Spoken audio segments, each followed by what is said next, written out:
The lock screen on iOS 16 is just amazing. But did you know you could automatically change its wallpapers?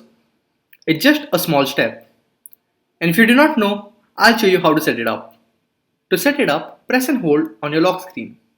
And you can add a wallpaper. Or you could just go to settings and here tap on wallpaper. And from here you can add a new wallpaper. And then you'll have to find an option called photo shuffles. Just right here.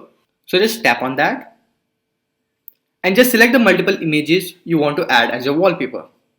So I'll just quickly add some of my wallpapers. Okay, so now we are done adding our photos. Now I'll show you how to automate them.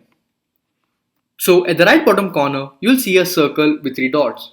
So just tap on that. And there you'll find an option called Shuffle Photos.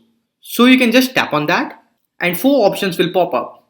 So if you click on daily, your wallpaper will change in every 24 hours.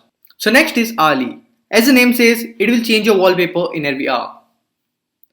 And if you select a lot of wallpapers, then it will change through all of them in every hour. So next is wake. So whenever you wake up your iPhone, it will change its wallpaper to whichever ones you have selected. And the last is on tap. So whenever you tap on your screen, your wallpaper will change. So that's how you can automatically change your wallpapers in iOS 16. And if you're running iOS 15 and you want to know how to automatically change your wallpapers just like this, then just click the video on screen. So yeah, that's pretty much it. And if you like this video, don't forget to smash the like button and subscribe, and I'll see you guys in the next one. Bye.